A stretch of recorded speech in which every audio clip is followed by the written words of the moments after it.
구약성경 4페이지 창세기 3장 15절 같이 읽습니다. 시작. 내가 너로 여자와 원수가 되게 하고 내 후손도 여자의 후손과 원수가 되게 하리니 여자의 후손은 내 머리를 상하게 할 것이요 너는 그의 발꿈치를 상하게 할 것이니라 하시고. 아멘. 자, 3강 타락 홍수 바벨탑 이제 말씀 함께 나누도록 하겠습니다.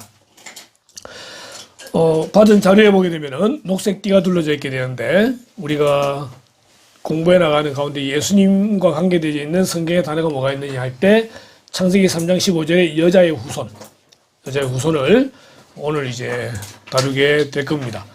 그리고 이제 창세기에 또 나와 있는 다른 글로는 창세기 18장에 아브라함의 씨, 그 다음에 창세기 49장 10절에 유다의 종족, 이런 단어들이 다 예수 그리스도를 설명해 주고 있는 성경의 구절들이다 라고 보시면 되겠습니다.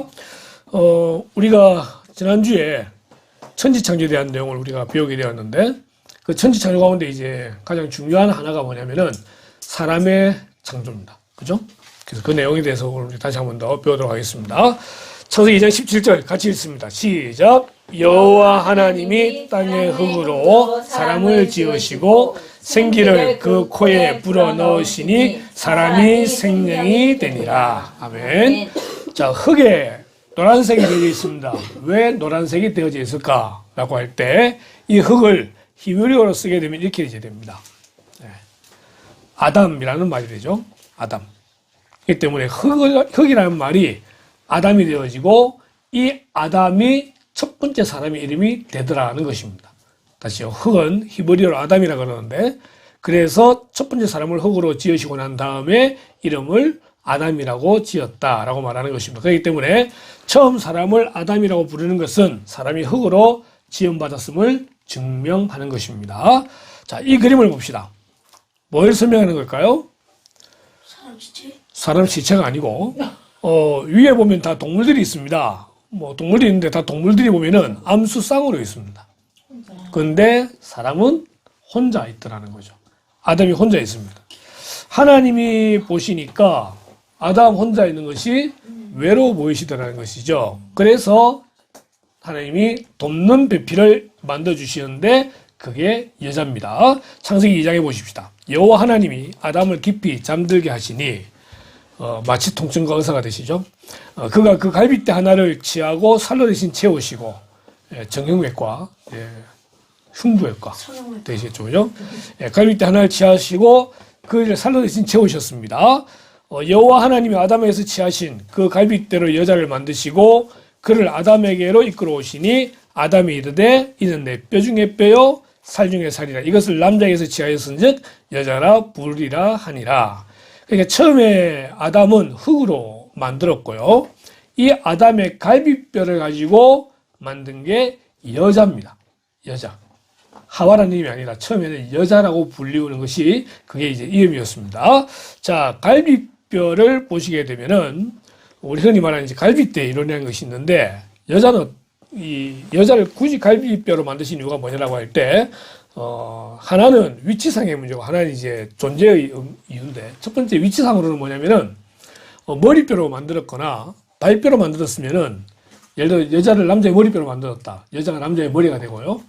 발뼈로 만들면 남자의 발 아래에 있게 되는 그런 상황이 되는데, 갈비뼈이기 때문에 남자와 여자는 동등하다 라고 이렇게 말하는 이론이 하나가 있습니다.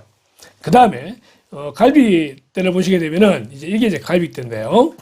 이 갈빗대는 다른 뼈들은 전부 다 직선입니다. 직선인데 갈빗뼈는 곡선입니다. 그래서 남자보다 여자가 부드럽습니다.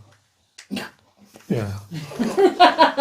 비웃음의 아닙니다. 네. 아닙니다. 그렇게 이제 이야기합니다. 그리고 다른 뼈들은 전부 다 근육의 보호를 받습니다. 근육의 보호, 살의 보호를 받지만 갈비뼈는 내장을 보호하는 역할을 합니다.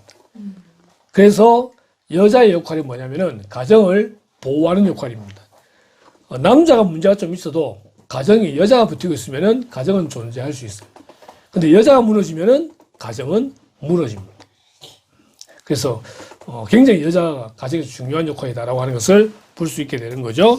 갈비뼈는 모두 다 12쌍으로 되어 있어서 24개가 되어 있는데 혹자 이제 그렇게 이야기하죠.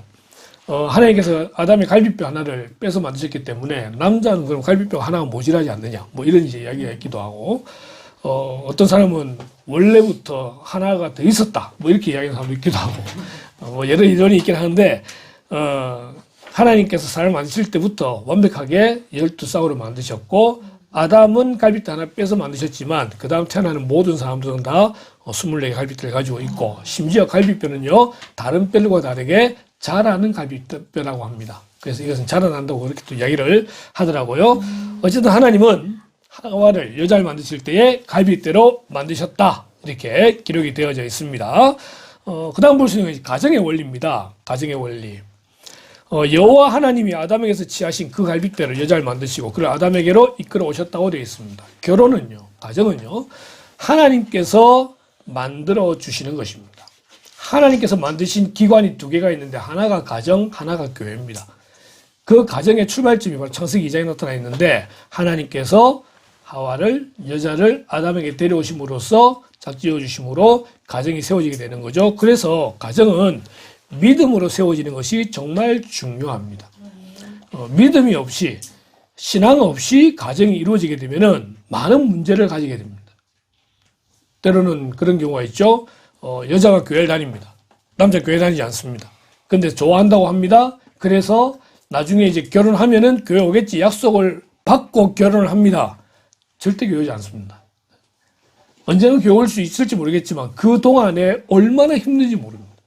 그래서 교회마다 한믿음 가정에 그런 여인들이 많은 이유가 때로는 이제 늦게 신앙생활 하는 분들도 계시긴 하지만 결혼할 때 그렇게 결혼을 해가지고 이제 남자가 교회 안 나오는 바람에 혼자 힘들어하는 그런 가정들이 많이 있거든요. 그래서 가정은 믿음 안에서 같은 믿음을 가진 남자와 여자가 만나서 결혼하는 게 중요하다라고 하는 것입니다. 그리고 결혼은 한 남자와 한 여자의 그런 관계를 통해서 그 가정이 만들어지는 것이지 결코 동성애 이것은 아닙니다. 동성애가 되면 너무나 많은 문제를 가져오게 됩니다. 가정이 무너지게 되는 겁니다. 자, 두 번째 가정의 원리는요, 고백이 있어야 됩니다. 23절에 이는 내 뼈 중에 뼈요, 살 중에 살이라. 아담이 이야기하죠. 내 뼈 중에 뼈요, 살 중에 살이라. 물론 다 그런 건 아니겠지만, 이런 면에서 볼 때는 먼저 남자가 여자에게 아름다운 고백을 하는 게 중요합니다. 고백하는 게 중요합니다. 그리고 심지어는 이 고백이라는 것이 남자가 여자에게만 하는 것이 아니라 서로 간에 고백이 있어야 되는데 이 고백이 날마다 고백되어지는 과정이 중요합니다. 어떻게 고백합니까? 사랑한다는 말을 수시로 남편에게, 아내에게 할 수 있어야 됩니다. 때로는 5살 돋는다 할지라도 그렇게라도 고백이 이어져 나가야 되는 것이죠. 흔히 결혼이 사랑의 무덤이라고 하는, 그래서 사랑하기 때문에 결혼했는데 결혼한다고 해도 사랑을 안 한다. 이게 요즘에 하고 있는 그 눈물의 여왕에 나오는 대사입니다. 사랑해서 결혼했는데 결혼 안 하고 사랑이 끝나버리는, 이건 올바른 가정이 아닙니다. 결혼을 통해 더욱더 서로 간의 사랑이 돈독해지는 이제 그런 가정이 되어져야 되겠죠. 그 다음에 이제 24절에 보니까 세 번째 원리 뭐냐면은 남자가 부모를 떠나야 된다고 되어 있습니다. 우리 뭐 장가 간다, 시집 간다 그렇게 이야기하잖아요, 그죠? 근데 장가는 안 가는 것 같아요. 시집은 가는 것 같은데 계속해서 여전히 남자의 집안에 머물러 있게 되는 그런 모습을 보게 되고, 또 마마 보이니 뭐 이런 말이 나오게 되면서 너무 많이 붙들리는 것이 보이는데, 결혼은 성인의 관계로서 독립을 뜻합니다.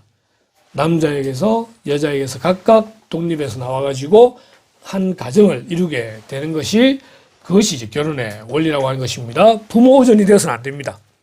부모가 자기 품에 두려고 해도 안 됩니다. 정신적, 물질적으로 독립시켜야 합니다. 이번 주에 제가 전화 한 통화를 또 받은 게 있는데,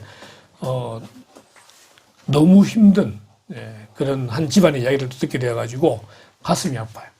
부모가, 특히 엄마가 아들을 낳아주질 않는 거예요. 결혼했는데. 낳아주지 않다 보니까 며느리에게 함부로 하게 되고 여러 가지 힘든 일이 생기더라고요. 결혼하게 되면은 독립시켜야 됩니다. 독립시켜야 됩니다. 그 다음에 아내와 합하여 둘이 한 몸을 이루어야 합니다. 한 남자와 한 여자의 관계입니다. 남자, 뭐 여자 이게 아닙니다. 그리고 한 남자와 여자가 아니고 한 여자와 여러 남자가 아니라 한 남자와 한 여자의 관계에서 아름다운 가정이 이루어지게 됩니다. 그래서 거룩한 자손이 태어나게 되는 것이죠. 서로 부끄러운 것이 없어야 됩니다. 비밀도 없어야 되고 이것이 아름다운 가정의 원리입니다. 그것이 창세기 2장에서부터 이미 시작이 되었던 것을 보게 됩니다. 자, 이것이 이제 2장에 나오는 가정의 원리고요. 이제 그 다음 볼 수 있는 건 에덴 동산입니다.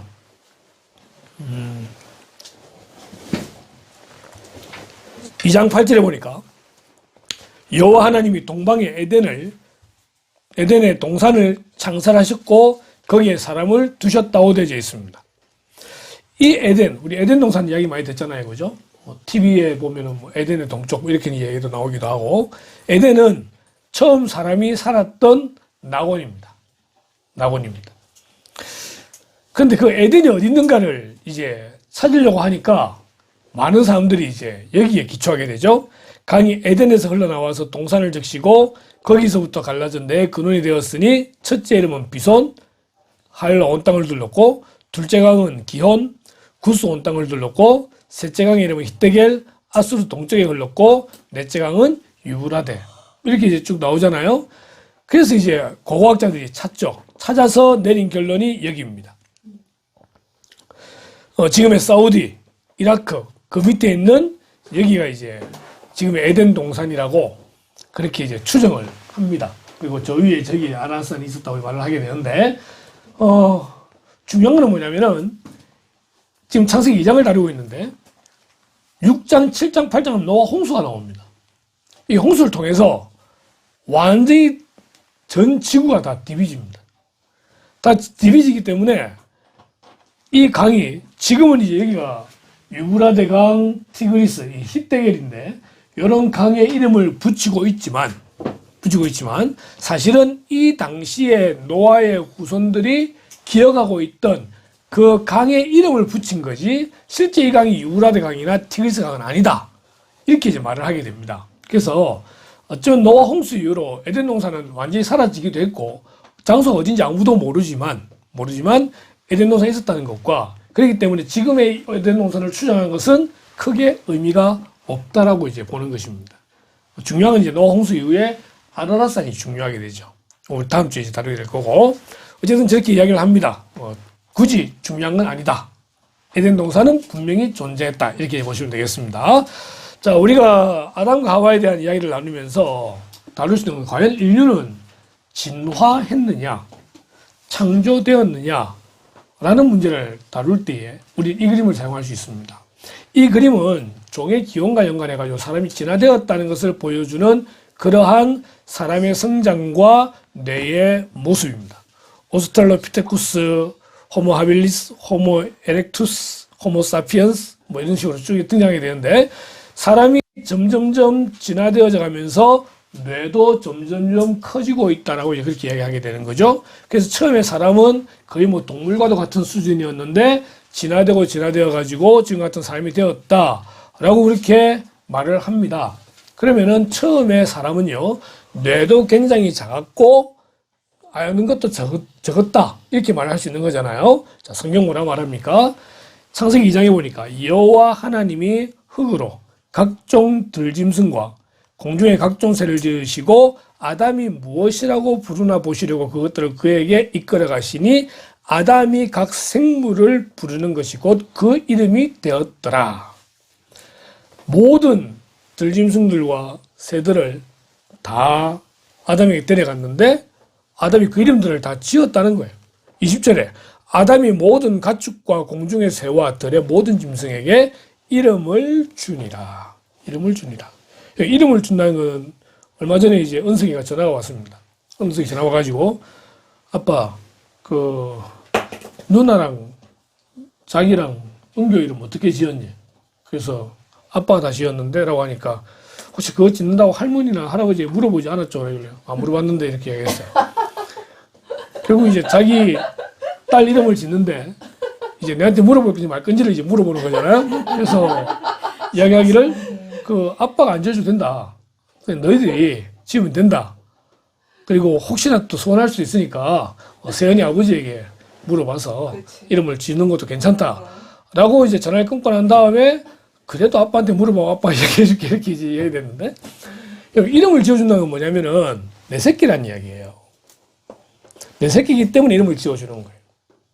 소유권이라고 하면 좀 그렇지만은 어쨌든 주권이 자기에게 있는 거예요. 아담이 모든 생물들의 이름을 지어준다는 말은 뭐냐면은 아담이 그 모든 것들을 통치한다는 의미가 포함됩니다. 지난 원전들이 말한 것처럼 초기 인간의 뇌가 작고 용량이 부족하고 지혜롭지 좀 못하고 뭐 이게 아니라 처음 인간 아담은 어쩜 우리보다 훨씬 지혜로운 사람이었고, 그렇게 말할 수 있는 거잖아요. 완벽한 사람이었다라고 우리는 볼 수가 있는 것입니다. 이름을 준다는 말은 아담이 다른 동물들보다 훨씬 월등하게 우월하다는 것을 보여주고 있고 소유권이 아담에게 있음을 보여주는 것이다. 그래서 사람은 진화된 것이 아니라 창조된 것이다. 하나님의 영적 지혜가 사람에게도 주어져 있다. 이렇게 볼 수가 있습니다. 자, 창세기를 들어가게 되면은 4가지의 주제와 4명의 사람으로 설명이 됩니다. 1장, 2장은 창조를 다루고 있고요. 3장, 4장은 타락을 다루고 있습니다. 그 다음 주에 보겠지만 5장은 족보에 대한 내용이 나오고요. 6장부터 9장까지는 노아 홍수에 대한 내용, 그 다음에 11장에는 바벨탑에 대한 내용이 들어가 있습니다. 이게 4가지 사건. 그 다음에 4명의 인물은요, 11장부터 22장까지 아브라함을 다루게 되어지고, 그 다음에 아브라함의 아들 이삭이 25장, 26장, 그 다음에 야곱이 27장부터 36장, 37장부터 마지막 50장까지는 요셉에 대한 이야기를 다루고 있습니다. 우리가 창세기, 딱 이러면 8가지만 기억하고 있으면은 창세기에 대한 설명이 다 될 수 있습니다. 창조, 타락, 홍수, 바벨탑, 아브라함, 이삭, 야곱, 요셉. 이러면 창세기 끝나는 거죠. 자, 오늘 내용 들어가십시다. 이제 가지고 있는 자료들을 참고해서 보면 되겠습니다. 계시로서의 창세기. 자, 계시가 뭔지 알죠? 하나님께서 보여주시는 겁니다. 숨겨져 있는데 열어서 보여주는 걸 계시라고 합니다. 계시로서의 창세기는 하나님과 사람에 관한 기본적인 진리를 가르치고 있으며 구원의 방법에 대하여는 인간의 타락으로 죄가 세상에 들어왔음을 처음으로 들려주고 초기의 인간이 스스로를 구원코자 함이 온전히 실패로 돌아갔으며 이 사실은 홍수로서 절정에 이르고 마침내 하나님께서는 한 가족을 선택하심으로써 온 세상이 축복을 누리게 된다는 사실을 들려주고 있습니다. 이 한 가족이 아브라함의 가족이 되겠죠. 하나님의 구속의 목적에 대한 사실이 처음에 에덴 동산에서 예시되었으며 이 사실은 이 책의 기록이 진행됨에 따라 점진적으로 밝혀지고 있습니다. 고로 창세기는 첫째로 인간에게 구원이 필요하다는 것과 두 번째, 다음으로 하나님께서 인간을 구속하시는 놀라운 계획을 드러내시는 첫 무대의 이야기로서 실제적 교훈으로는 아벨과 가인, 노아, 나아가서 아브라함, 야곱 및 에서와 요셉 등 잊지 못할 인물들을 등장시키고 있습니다. 자, 창세기 2가지. 첫째로 인간에게 구원이 필요하다는 것. 사람이 죄를 지음으로써 타락하게 되었고 그 타락의 결과가 죽음인데 그 사람을 구원하시기 위해서 하나님이 계획을 세우시는 그런 이야기가 창세기에 들어가 있다는 것을 기억하시면 되겠습니다. 자, 3장에 대한 내용을 다루게 되면서 하마르티아를 다룹니다. 하마르티아라는 말은 죄를 이야기하는데 이 죄는 뭐냐면은 관역에서 벗어나다. 우리 지난번에 1장, 2장 끝냈잖아요. 3장각 들어오게 되면은 죄를 다루게 되는데 이 죄를 다루는 단어가 하마르티아입니다. 하마르티아. 이런 거죠. 관역에서 벗어나다. 활을 쏘았는데 중앙에서 벗어나서 3점, 2점, 1점 이래 맞는 것. 이것이 죄라는 것입니다. 다시 말해 하나님의 말씀에 순종하지 아니하고 말씀에서 벗어나는 것, 이것이 죄입니다. 죄를 짓는 처음 모습 보니까 이런 모습이 등장하죠. 한 나무가 있습니다. 선악을 알게 하는 나무 열매입니다. 한때 이 선악을 알게 하는 나무 열매가 사과를 많이 닮았다고 해서 이것이 사과라고 오해된 적이 있었는데 성경 그대로 선과 악을 알게 하는 나무의 열매입니다. 누가 등장합니까? 아담과 하와가 등장하고 뱀의 모양을 한 사탄이 등장하고 있습니다. 그리고 여긴 보이지 아니하지만 하나님이 계십니다. 이게 죄를 처음 지을 때의 장면입니다. 창세기 2장이 이렇게 말합니다. 여호와 하나님이 그 사람에게 명하여 이르시되 동산 각종 나무의 열매는 네가 임의로 먹되 선악을 알게 하는 나무 열매는 먹지 말라. 내가 먹는 날에는 반드시 죽으리라. 반드시 죽으리라. 제 기원을 알기 위해서는요, 사람을 향한 하나님의 명령을 알아야 됩니다. 에덴 동산에 몸을 하신 이후에 모든 동산을 경작하며 지키게 하셨고 모든 나무의 열매를 다 먹을 수 있도록 하셨지만 딱 이 나무의 열매만은 금하셨습니다. 이것을 순종해서 먹지 않으면 그것이 선이 되는 것이고 그것이 생명이 되는 것이지만 이것을 먹게 되면은 그것이 악이 되는 것이고 죽음이 되는 것입니다. 하나님께서 창조한 이후에 그 모든 것들을 다스릴 수 있는 그러한 관리자로 청지기로 사람을 세우신 다음에 대신 창조주가 있음을 기억하도록 하기 위해서 딱 한 가지의 제어장치만 둔 것이 뭐냐면은 선악을 알게 하는 나무의 열매라고 하는 겁니다. 선악과는 그런 용도예요. 선악과 볼 때마다 하나님이 계시지, 하나님이 창조주지, 이것을 깨닫도록 그렇게 했던 겁니다. 그런데 사탄은 여기에 끼어듭니다. 여기에 끼어듭니다. 3장 1절 보면 뱀은 여호와 하나님이 지으신 들짐승 중에 가장 간교하다라고 되어 있는데 사탄이 어떠한 존재냐? 지금 사탄이 뱀에게 들어가 있는 겁니다. 그러니까 뱀은 아침에 가룟 유다처럼 사탄에게 지금 쓰임받고 있는 그런 상황이 되어버린 거죠. 사탄은 어떤 존재냐? 성경을 보니 사탄은요, 타락한 천사라고 되어져 있습니다. 타락한 천사 중에 가장 큰 자로서 하늘에서 내어 쫓긴 자다라고 말합니다. 사탄을 성경은 공중권세 잡은 자, 이 세상의 임금으로 표현하기도 합니다. 특성으로는요, 간교하고 사납고 광명한 천사로 가장하고 교만하고 악합니다. 마귀는 결국 사람을 하여금 멸망으로 이끌고 욕심을 따라 움직이게 만들고 믿는 자들을 회방합니다. 그것이 사탄입니다. 하지만 욥기의 경우에 보니까 사탄이 아무리 악하다 할지라도 하나님의 허용 안에서 움직이지 하나님이 하지 말라고 하는 것은 사탄도 못한다는 것입니다. 하나님이 사탄을 시키는 게 아니라 하나님이 사탄의 일하는 것을 허용한다는 거예요. 욥기를 못 가요. 다음에 다르게 되겠지만 욥이 믿음이 좋다 보니까 사탄이 시기해서 하나님께 이야기합니다. 하나님이 욥에게 그만 재물을 주셨기 때문에 욥이 하나님을 섬기는 거지, 만약 그가 가진 것들을 빼앗게 되면은 분명히 하나님을 욕할 겁니다. 그러니까 하나님이 좋다 그러면 해봐라.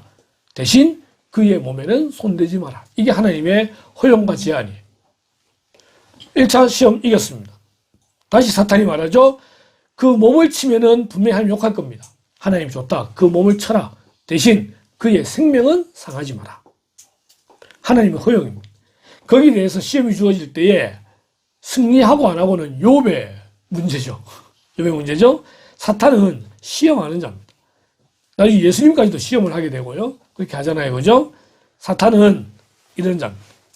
사탄은요, 우리를 멸망으로 이끌고 회방하는 그런 존재로 볼 수 있습니다. 이 사탄이 뱀에게 들어갑니다. 뱀을 유혹의 도구로 사용하고 있습니다. 하나님은 사탄의 유혹을 허용하셨습니다. 하나님은 인간을 창조하실 때 완전한 자유의지를 주셨습니다. 하나님은 사람이 적극적으로 하나님께 순종하기를 원하셨고요. 삶에 주어진 그 자유의지를 가지고 사람은 선을 택할 수도 있었고 악으로 갈 수 있는 그런 가능성도 가진 그런 존재로 지원받은 게 틀림이 없습니다. 근데 결국 사람은 그것을 가지고 악을 택하게 되는 거죠. 자, 여자에게 뱀이 묻습니다. 하나님이 참으로 너희에게 동산 모든 나무의 열매를 먹지 말라 하시더냐. 참으로라는 이 말이 여자의 마음에 의심을 가지도록 만듭니다. 참으로. 그냥 참으로 안 붙였으면은 하나님 먹지 말라고 했다 뭐 이렇게 이야기하면 되는데 동산 모든 나무 열매 다 먹도록 했고 이렇게 됐을 건데 진짜 그렇게 이야기하더나라고 하면은 진짜 하고 고민을 하게 되는 거죠. 그 말에 대한 여자의 반응은 어떻습니까? 보십시다. 여자가 뱀에게 말하되 동산 나무의 열매를 우리가 먹을 수 있으나 이 있으나 영어로 이제 but 먹을 수 있다. 그런데 동산 중앙에 있는 나무의 열매는 하나님의 말씀에 너희는 먹지도 말고 만지지도 말라. 너희가 죽을까 하노라. 이렇게 말씀하셨다고 하는 거예요. 겉으로는 하나님의 말씀에 충실한 것처럼 보입니다. 그런데 실제로는 말씀을 왜곡하고 있습니다. 하나님께서 동산 나무의 열매를 먹도록 한 것 분명합니다. 하지만 선악과는 먹지 말라 하셨습니다. 여자는 하나님의 말씀이라고 하면서 먹지도 말고 만지지도 말라고 하면서 하나님의 말씀을 왜곡시키고 있습니다. 하나님은 먹지 마라 그랬지, 그죠? 만지지도 말라는 말씀은 없었습니다. 그런데 지금 여자는 그 말을 왜곡해서 만지지도 말라는 자기의 생각을 추가시키고 있습니다. 그 다음에 하나님 그것을 보면 반드시 죽는다라고 말씀하셨습니다. 그런데 여자는 죽을까 하노라고 하면서 하나님의 말씀을 반신반의하는 그런 모습의 말씀 왜곡을 보여주고 있습니다. 그러고 보면 죄의 출발이 어디서부터 출발하느냐? 하나님의 말씀을 또는 하나님을 정확히 알지 못하거나 이해하지 못하는 데서부터 시작이 됩니다. 이렇게 이야기하기도 합니다. 하나님이 아담을 만드시고 난 다음에 선악과 먹지 말라고 말씀하셨다는 거예요. 그리고 여자를 만드셨죠. 그 여자는 누구에게 말을 전해들어요? 아담에게 전해들어요.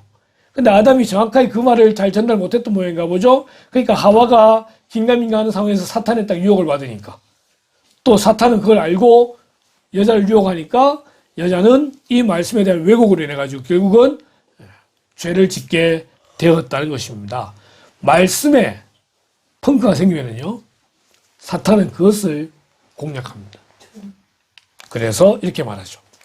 뱀이 여자에게 말합니다. 너희가 결코 죽지 아니하리라. 생산 누가 주관하십니까? 하나님이 주관하십니다. 근데 지금 사탄은 거짓말로 절대 죽지 않는다라고 말하고 있습니다. 그리고 오히려 말하기를 그것을 먹으면 눈이 밝아져서 하나님과 같이 된다라고 하는 거짓말을 하고 있습니다. 사탄의 이름 가운데 하나가 뭡니까? 거짓의 아비입니다. 거짓의 아비. 사탄은 이 말을 함으로써 피조물인 사람이 창조주인 하나님과 같아질 수 있다고 거짓말을 합니다. 창조주자를 내가 대신할 수 있다? 이것이 교만입니다. 교만입니다. 말씀에 확실하게 서지 못하면은 하나님의 자리에 자기를 대신 앉히게 되는 그런 교만함으로 말미암아 죄를 짓게 되는 겁니다. 죄의 출발은 교만이라고 볼 수 있는 것이죠. 교만한데 죄를 안 지을 수 있느냐? 천만에요. 교만하면 죄를 짓게끔 되어져 있습니다. 이 말에 대한 여자의 반응을 보십시다. 여자가 그 나무를 본즉 먹음직도 하고 보암직도 하고 지혜를 갈 만큼 탐스럽기도 한 나무인지라. 보십시오. 동산 중앙에 있는 선악과를 볼 때에 이전까지는 아담과 하와가 하나님을 생각했어요. 하나님의 명령이 있었기 때문에 보기는 봐도 그거는 자기와 아무런 관계없는 하나님의 금령과 관계된 나무였어요. 그런데 사탄의 말을 듣고 그 유혹에 빠져서 마음에 교만함이 들어오게 되니까 그 나무가 먹음직스러워 보이고 보암직스러워 보이고 탐스러워 보였다는 거예요. 근데 희한하죠? 요한 1서 보십시오. 한번 같이 읽어봅시다. 시작. 이는 세상에 있는 모든 것이 육신의 정욕과 안목의 정욕과 이생의 자랑이니 다 아버지께로부터 온 것이 아니요 세상으로부터 온 것이냐. 보십시오. 먹음직스럽다. 육신의 정욕입니다. 먹는 것. 보암직스럽다. 안목의 정욕입니다. 지혜롭게 하는 건 탐스러워 보였다. 이생의 자랑입니다. 지혜로워서 다른 사람이 자기를 알리는 거니까, 높아지는 거니까 자랑하는 거잖아요. 그죠? 예수님도 똑같이 세 가지 시험을 당하셨습니다. 예수님이 40일 금식하시고 난 다음에 광야에 있을 때 마귀가 찾아오죠. 시험을 합니다. 첫 번째 시험이 뭡니까? 이 돌이 떡이 되게 해서 먹으라는 거예요. 40일 금식했잖냐. 그럼 배가 고플 텐데 하나님의 아들이니까 능력이 되니까 이 돌을 떡이 되게 해서 먹으라는 거예요. 육신의 정욕에 대한, 먹음에 대한 문제입니다. 두 번째로는 성전 꼭대기에 올라가서 뛰어내려라. 성경을 보니까 하나님께서 그 아들을 천사시켜서 보호하신다고 했으니까 네가 이 땅에 온 목적이 하나님의 아들인 걸 알리기 위함이 아니냐. 뛰어내리면은 천사들이 보호해줘서 하나님 아들인 걸 알게 될 거니까 뛰어내려라. 이생의 자랑입니다. 남들에게 보여지는 거예요. 보여지는 거예요. 세 번째, 산에 올라가서 천하만국을 보여주면서 나에게 절하고 경배한 명을 다 너에게 주겠다. 보는 거예요. 보는 거.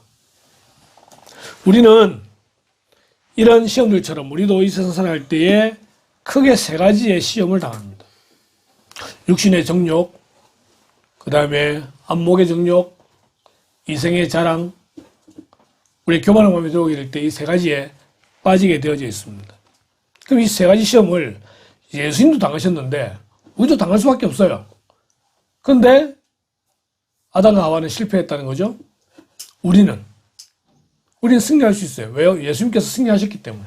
뭐로 승리할 수 있습니까? 말씀으로 승리할 수 있습니다. 왜 말씀을 읽어야 되느냐? 왜 말씀을 암송해야 되느냐? 이 말씀 우리가 시험 당할 때 그 시험에서 승리할 수 있는 길을 열어 주더라고 하는 것입니다. 그래서 말씀을 잘 알고 말씀에 바르게 서야 돼요. 아담과 하와는 말씀에 바르게 서지 못했습니다. 말씀을 왜곡했습니다. 실패하고 마귀의 게임에 넘어가 죄를 짓게 되는 것이죠. 그러나 우리는 말씀에 승리하는 은혜가 있기를 주님의 이름으로 축원합니다. 여자는 하나님의 말씀대로 제대로 무장하지 못했습니다. 그것이 배인입니다. 배인입니다. 그래서 죄를 짓고 난 다음 사람의 모습은 어떠합니까? 이런 모습입니다. 숨습니다. 범죄한 아담은 하나님을 피해 숨게 됩니다. 숨게 됩니다. 그러나 아담을 하나님이 먼저 찾아오셔서 부르시죠.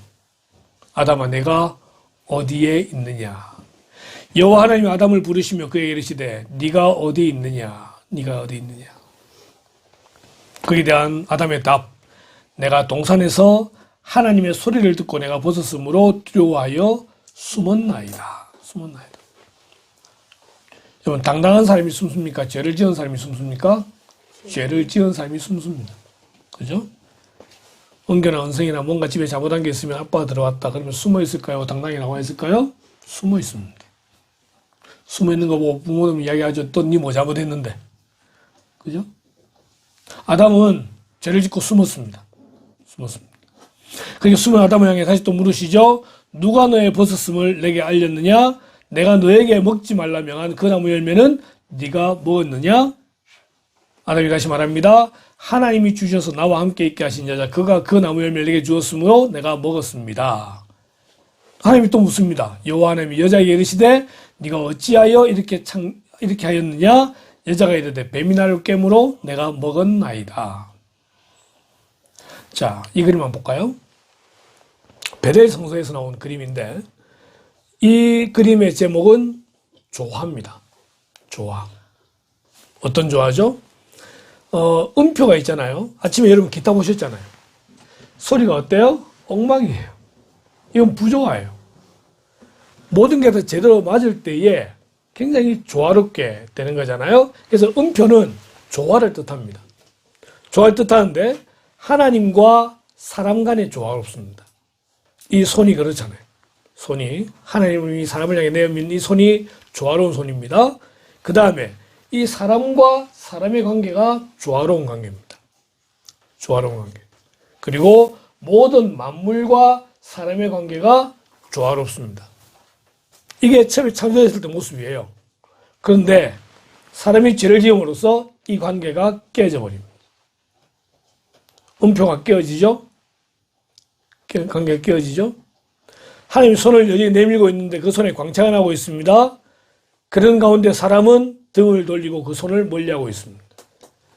사람을 향한 하나님의 진노와 그리고 그 하나님을 향해 등을 돌리고 있는 하나님과 사람과의 부조화의 모습들. 이미 음표가 깨져 있잖아요. 그죠? 그리고 깨지는 음표가 다른 사람의 등을 치고 있습니다. 나와 다른 사람과의 관계의 부조화입니다. 그리고 이 음표가 땅을 짓고 있고 땅이 갈라집니다. 사람의 죄 때문에 모든 만물들이 조화롭지 못한 그런 모습을 보이게 되는 거예요. 그리고 이 가운데 빠져있는 결국은 자기와 자기 자신과의 관계도 무너지고 맙니다. 지금 방금 읽었던 이야기 보십시오. 먼저 아담이 숨습니다. 하나님을 피해 숨습니다. 관계가 깨진 거예요. 그 다음에 내가 벗었으므로 그것은 자기 자신과의 관계가 이미 문제가 있는 걸 이야기합니다. 그 다음에 하나님이 내가 먹지 말라고 한 것을 누가 먹였느냐라고 하니까 아담이 저 여자가 하나님이 저에게 주신 저 여자가 먹게 해서 내가 먹었습니다. 여자에게는 저 뱀이 나를 깨물어 먹었습니다. 모든 게 핑계고 변명이고 책임 전가고 하는 이런 관계가 오고 말았다는 거예요. 그게 다 죄 때문입니다. 죄 때문에. 그런 가운데 이제 하나하나씩 징계를 하게 되는데 뱀에 대한 저주입니다. 3장 14절에 보니까 여호와 하나님이 뱀에게 이르시되 네가 이렇게 하였으니 네가 모든 가축과 들의 모든 짐승보다 더욱 저주를 받아 배로 다니고 살아있는 동안 흙을 먹을지니라. 하나님이 뱀에게 너는 왜 죄를 지었냐고 물어보시지 않는 이유가 뭡니까? 뱀은 인격체가 아닙니다. 인격체가 아니기 때문에 책임질 수 있는 그런 존재가 아니에요. 그래서 그 자체만으로도 징계를 하게 되는 거고, 그리고 그 뱀에 대한 것이 아니라 그 뱀에게 있었던 사탄에 대한 징계를 지금 하나님께서는 하고 계신 겁니다. 뱀은 누굴 위해 존재합니까? 사람을 위해 존재하는 그게 피조물이었습니다. 근데 인간의 멸망을 초래하는 데 이용됐기 때문에 하나님은 뱀을 저주하셨습니다. 나중에 천국 가면 물어봐야 될 게 있는데 뱀은 과연 걸어 다녔을까 날아다녔을까? 왜냐하면 배로 다니고 라는 것이 저주기 때문에 걸어 다니거나 날아다니지 않았을까라는 생각을 하게 되는 거고요. 흙을 먹는다고 할 때 아마 이전에 뭐 다른 걸 먹었을는지도 모르겠습니다. 어쨌든 이전에 날아다니거나 걸어 다니는 그런 상황이었을지라 할지라도 이제는 배로 다니게 되어지고 흙을 먹게 되었습니다. 흙을 먹는다는 말은 완전한 굴욕을 의미하게 되고요. 이 뱀에 대한 저주하시는 가운데 원시복음이라는 창세기 3장 15절이 주어집니다. 우리 다시 한번 읽을까요? 시작. 내가 너로 여자와 원수가 되게 하고 내 후손도 여자의 후손과 원수가 되게 하리니 여자의 후손은 내 머리를 상하게 할 것이요 너는 그의 발꿈치를 상하게 할 것이니라. 아멘. 이게 원시복음입니다. 창세기에 가장 첫 번째로 등장하는 복음. 복음이 뭐죠? 복음은 우리가 죄인인데 우리를 구원하시기 위해서 메시아가 오신다는 그게 복음입니다. 이 복음을 통해서 사탄의 후손과 여자의 후손과의 영원하진 않죠. 제한되니까 반목과 그런 고난을 통한 여자의 후손의 최종적인 승리를 선포하고 있습니다. 여자의 후손이 누구십니까? 예수 그리스도입니다. 장차 여자의 후손에게 사탄이 발꿈치를 상할 정도의 해를 입히긴 하겠지만 궁극적으로는 여자의 후손이 사탄의 머리를 상하게 함으로 최종 승리를 거두게 될 것임을 선포하고 계시는 것입니다. 장차 예수 그리스도가 여자의 후손으로 인간의 몸을 입고 이 땅에 와서 사탄의 계략에 의해 죽임을 당하긴 하지만 오히려 부활하심으로써 사탄의 권세를 꺾고 승리하심으로 영원한 천국으로 우리를 인도하시게 될 것임을 창세기 3장 15절에서 말씀하고 있는 것입니다.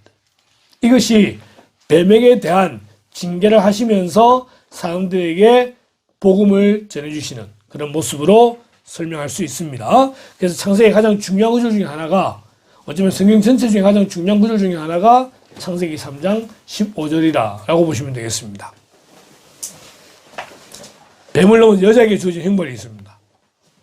여자에게 3장 16절에 보니까 또 여자에게 이르시되 내가 너에게 임신하는 고통을 크게 더하리니 네가 수고하고 자식을 낳을 것이며 너는 남편을 원하고 남편은 너를 다스릴 것이니라 하시고. 자녀를 출산하는 것은 하나님이 주신 복입니다. 그죠?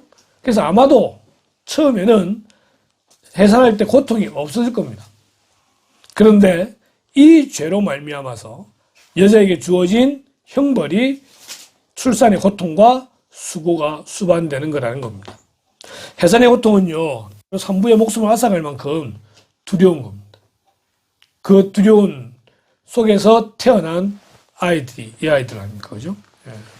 요즘은 뭐 제왕절개 수술이 있긴 하지만 그래도 자연분만으로 아기를 낳게 될 때에 많은 두려움들이 있습니다.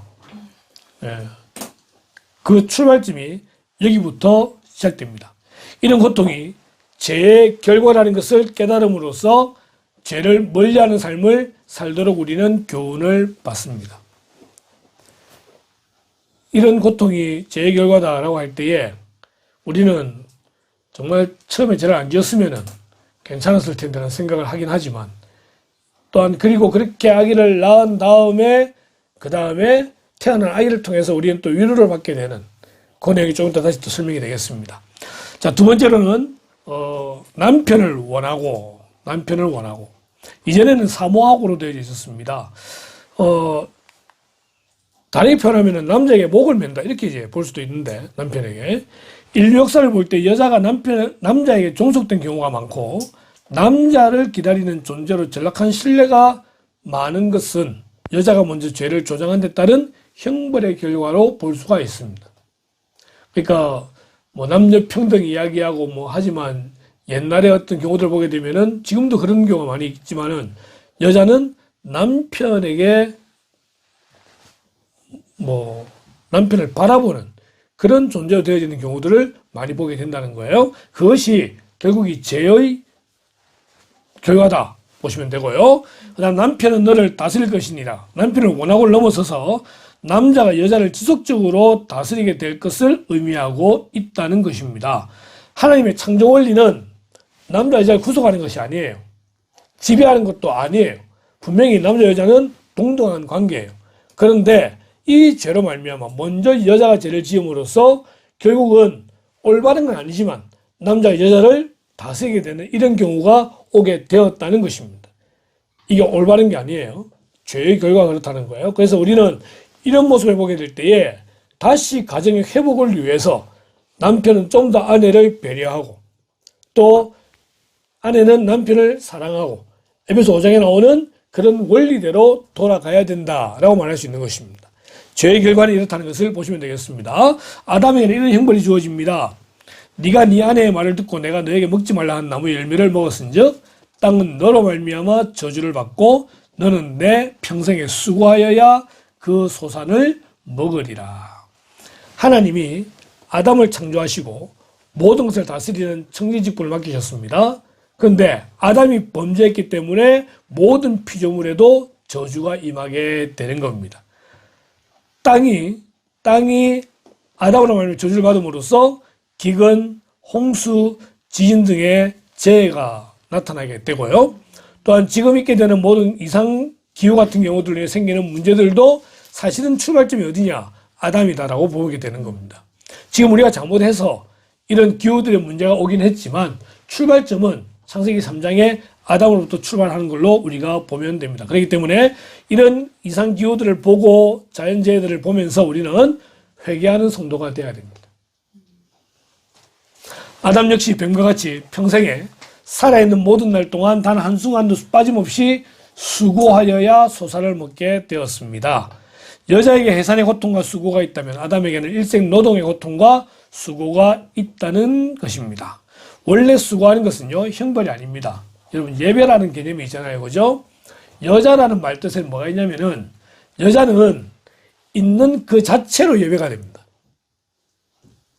남자 입장에서 볼 때는 참 억울한데, 여자는요, 있는 자체가 예배예요.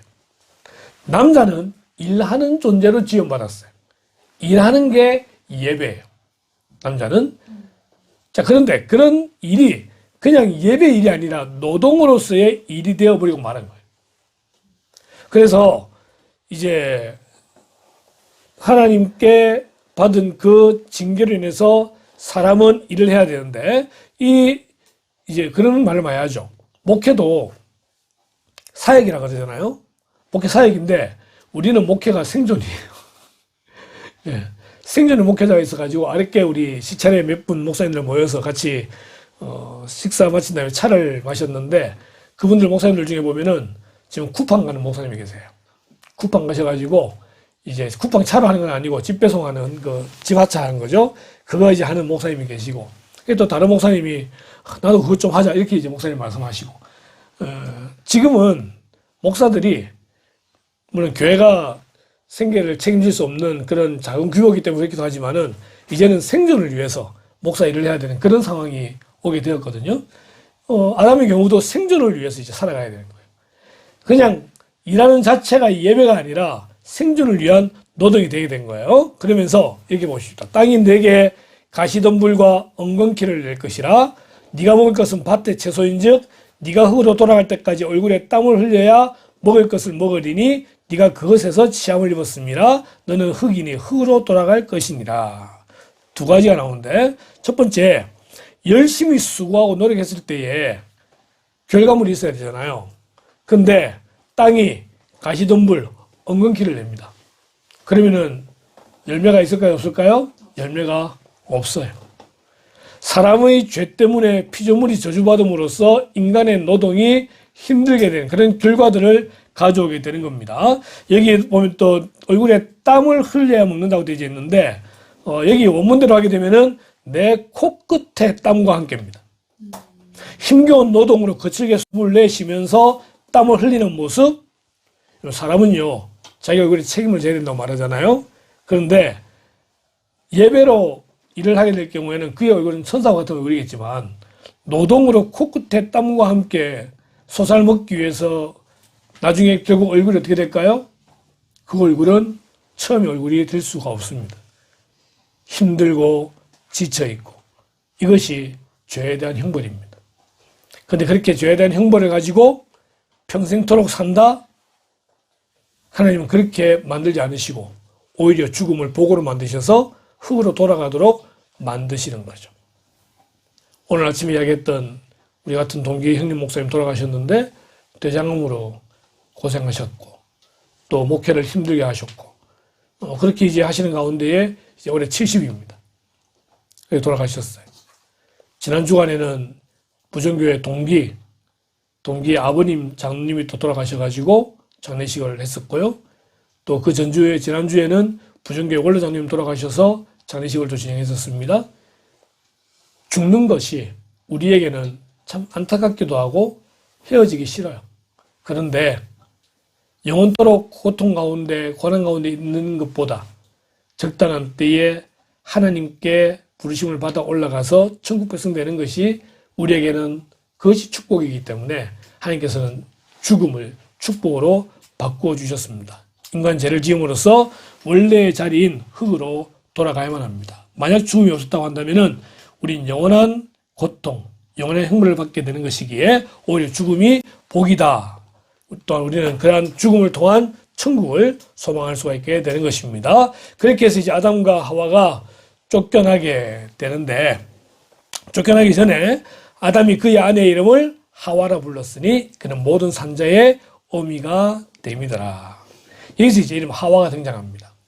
하와가 등장하는데 한번 볼까요? 아담 named his wife Eve입니다. 지난주에 계속 저한테 했던 질문이 왜 하와라 그러는데 이브는 누구냐고 물어봅니다. 예. 영어 이름은 이브로 되어져 있습니다. 그죠? 근데 이브라는 이 말이 독일식 이름을 지을 때는 하와로 부르게 됩니다. 그래서 우리나라 성경의 이름들은 주로 독일에서 나왔기 때문에 하와라고 이제 부르게 되는데 하와와 이브는 같은 말이다라고 보시면 됩니다. 자, 예전에 누가 이름을 함부로 짓는가 그런 말을 했던 사람이 있었습니다. 성경의 이름은요 다 의미가 있습니다. 아까 아담이라는 말 흙에서 지었기 때문에 아담이라고 그랬습니다. 여자라는 말 남자에게서 취하였기 때문에 여자라고 부릅니다. 하와라는 말은요 죄로 말미암아 해산의 고통과 수고, 노동의 고통과 수고, 죽음이라는 저주와 형벌을 받은 인간에게 후손을 통하여 생명을 이어갈 것이라는 소망의 이름으로 붙인 이름이 하와라는 것입니다. 하와가 아이를 낳음으로써 창세기 3장 15절 예언되어져 있던 여자의 후손 메시아가 태어나게 될 것. 그래서 아기를 낳을 때는 그 어떤 고통과 이런 것들이 수반되지만 그러고 난 다음에 아기를 보면 모든 그 고통이 사라지는 것은 이 아이가 메시아이고 이 아이가 생명이고 그렇기 때문에 그 고통이 사라지게 되는 것입니다. 그들을 통해 태어난 아기를 통해서 메시아의 승리가 이루어질 것이라는 믿음, 이것이 다음 세대를 향한 우리의 믿음과 소망이 되어야 하는 것입니다. 우리 역시 예수 그리스도로 말미암아 구원받은 천국 백성으로서 영원한 생명을 소망하고 누리는 그런 성도가 되어야 할 것입니다. 이제 마지막 부분에 들어가십시다. 3장 21절에 여호와 하나님이 아담과 그의 아내를 위하여 가죽옷을 지어 입히셨다고 되어져 있습니다. 이전에 3장 9절에 아담아 내가 어디 있느냐라고 할 때 10절에 아담이 제가 벗었기 때문에 하나님께 나가지 못합니다라고 할 때 이들은 그들이 선악과를 먹고 난 다음에 생긴 증상 중에 하나 뭐냐면은 자기들이 벗었음을 알게 되는 겁니다. 2장 마지막 절에서 그들이 벌거벗었으나 부끄러워하지 아니하더라. 이것은 죄가 없는 처음의 상태에서 인간의 모습입니다. 그러나 죄를 지음으로써 자신들의 벌거벗었음이 드러나게 되고 그 수치를 가리기 위해서 무화과 나무 잎으로 치마로 만들어 입었습니다. 이에 그들의 눈이 밝아져 자기들이 벗은 줄 알고 무화과 나무 잎을 엮어 치마로 삼았더라. 이 말씀을 가지고 통일교는 뭐라고 말하면은요, 왜 굳이 죄를 지었는데 무화과 나무 잎으로 하체를 가렸느냐라고 할 때 그 선악과를 따먹은 것을 성범죄로 보고 있습니다. 우리나라에서는 언어 중에 이제 강간을 하거나 하는 것을 따먹었다는 말로 표현하는데 이 말을 선악과를 따먹었다는 말을 성적인 문제로 몰고 가서 결국 아담과 하와의 죄는 성범죄고 예수님이 이걸 해결하기 오셨지만 결혼 안 하셨기 때문에 해결을 못 하셨고 그렇기 때문에 그것을 해결하기 위해서 새로운 메시아가 문선명이다 이래야 되는 겁니다. 그리고 그 성적인 문제를 해결하기 위해서 문선명과 잠자리를 같이 해야 되는 거죠. 그래서 통합 결혼식 있잖아요. 몇천 명씩 하는 거 있습니다. 그 결혼식 하자마자 다 남자들은 해외로 돈 벌러 내보내고 그 기간 동안 피가름이라는 의식을 통해서 문선명과 관계를 통해서 구원받는 것이 통일교의 원리 강론이고 거기서 나온 JMS가 만들고 있는 것이 지금의 정명석이 문제가 되는 것이고 역시 동일한 논리를 가지고 있습니다. 그래서 그들은 예수님은 성의 문제에 실패했기 때문에 그걸 해결하기 위해서 새로운 메시아 왔다라고 말을 하게 되는 그런 이론이 되는 거죠. 그래서 이단이라고 말하는 것입니다. 자, 죄를 지은 다음에 무화과 나무 잎으로 치마를 만들어 입은 것은요, 자기 스스로의 노력으로 자기의 죄를 가리고자 했던 것입니다. 하나의 방법이 아닙니다.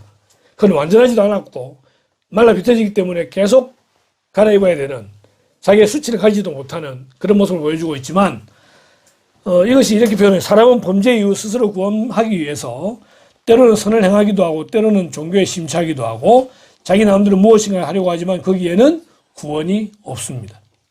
이때 하나님께서는 이들을 위해 가죽옷을 지어 입히시게 되는 거죠. 가죽옷은요, 동물의 희생을 의미합니다. 동물의 희생으로 아담과 하와의 수치를 가리시게 되고요. 이는 결국 희생을 통한 구속의 설정이라는 진리의 공식을 만들어냅니다. 사람이 자기 스스로 구원을 이룰 수 없지만 하나님이신 예수님께서 이 땅에 오셔서 십자가에 죽으심으로 모든 사람의 죄의 문제를 해결하셨습니다. 여기 중심에 하나님의 사랑이 있습니다. 하나님의 사랑이시기 때문에 사람을 사랑하셔서 사람의 죄를 친히 담당하기로 하셨고 그리스도를 이 땅에 보내 십자가에 죽게 하심으로써 우리를 구원하는 길을 만들어 주셨습니다. 이것을 기념하도록 하기 위해서 제사제도가 만들어지게 되죠.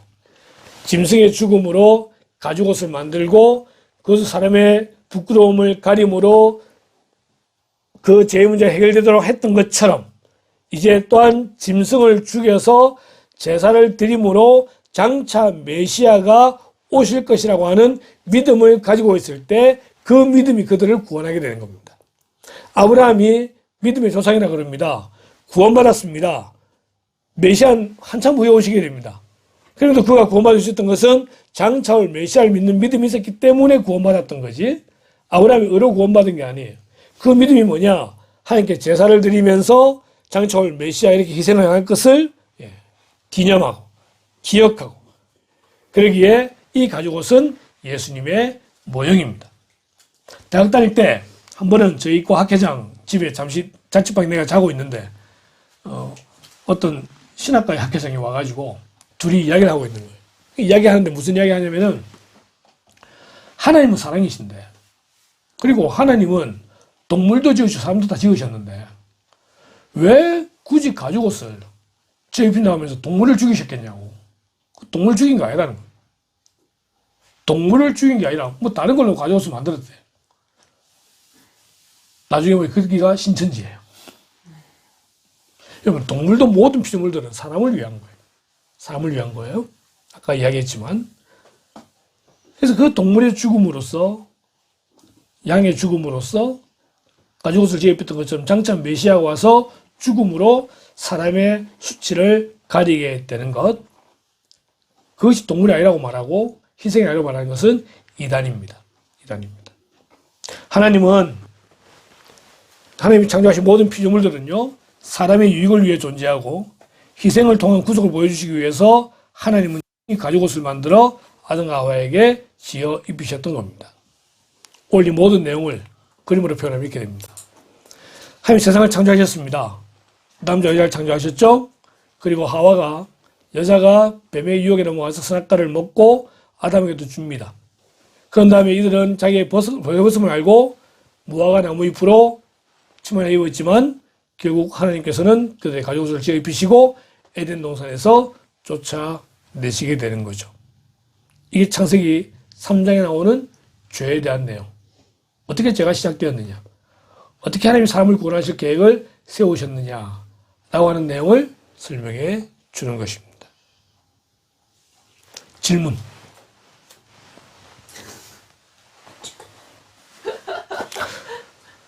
언제 끝내냐고 물으면 이제 곧 끝난다고 이제 마지막 그림이라고 설명했으니까. 언제까지 이거 현영이가 물어본 건데 아담과 하와는 죄 짓기 전에 얼마큼 살았느냐?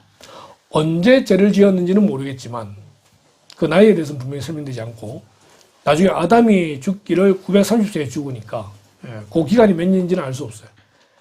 알 수 없고 단지 이제 창세기에 보게 되면은 아담이 가인을 낳을 때의 나이가 등장해요. 그래서 그 나이 이전에 아마 에덴에서 쫓겨나지 않았겠느냐라고 말하게 되는 거죠. 그러면 흙으로 지어졌을 때 하나님은 그 아담과 하와를 영원히 살 수 있는 걸 줬을까요? 그렇다고 보죠. 그러니까 죽음이 축복이라는 이유는 죄를 지었을 때 영원히 살 수 있도록 만들어 주셨을 텐데 그러나 그들이 죄를 지음으로써 영원히 고통 가운데 있도록 안 하시도록 하기 위해서 죽음을 주신 거죠. 아담과 하와가 죄를 안 지었으면 아직까지 우리는 없대. 없는 게 아니라 우리도 계속 있는 거죠. 죄를 지으면서 애를 낳는 아픔을 줬잖아. 네. 현영이가 그럼 자꾸 물어보더라고요. 아담과 하와는 영원히 살았는지 그런 질문도 할 수 있다는 것 자체가 생각을 하고 있으니까 저는 얼마까지 살았어? 그 창세기 5장 우리 다음 주에 볼 건데 5장 3절에 보니까 아담은 130세에 자기의 모양 곧 자기의 형상과 같은 아들을 낳아 이름을 셋이라 하였다고 되어 있는데 가인과 아벨이 다음 주에 나와요. 그리고 아벨이 죽고 이제 셋이 다시 등장하게 되는데 그 셋을 낳았던 나이가 130세라고 되어 있어요.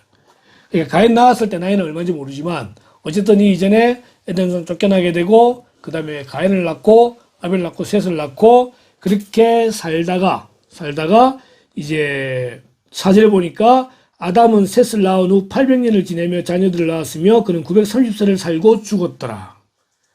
아담은 930세에 죽게 돼요.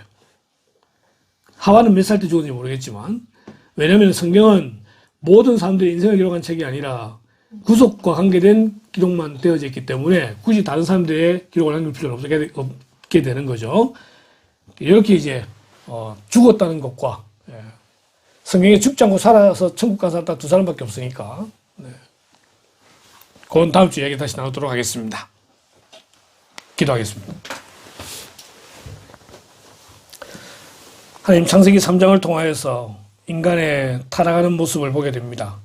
말씀에 바로 서지 못했을 때에 마귀의 유혹을 받게 되어지고 그 마귀의 게임에 넘어가서 교만한 마음을 가지며 하나님 대신 자기가 왕이 되려고 하다가 결국은 무너졌던 그런 아담과 하와의 모습을 보면서 이제 살아가는 우리들도 말씀에 바로 서지 못하면은 언제든지 죄를 지을 수 있다는 걸 깨달으며 항상 겸손하게 겸허하게 말씀을 대하며 말씀에 바로 선지를 낼 수 있도록 인도하여 주시길 원합니다. 말씀을 깨닫고 참으로 순종하는 가운데에 반석 위에 집을 지은 자 같이 굳건히 설 수 있는 저들에게 하시길 원하고, 또한 이제 성경을 더욱더 깊이 있게 알아가는 가운데에 우리가 궁금해하던 것들, 잘 모르는 것들을 잘 깨달아 알아가는 은혜도 주시기를 소원합니다. 이제 고난주간 한 주간 시작이 됩니다. 이 한 주간 주님과 동행하는 가운데에 그 고난에 동참하면서 좀 더 거룩하고 좀 더 경건한 이 한 주간 살아갈 수 있도록 인도하여 주시길 원하올 때 이 모든 말씀을 예수님의 이름으로 기도드리옵나이다. 아멘.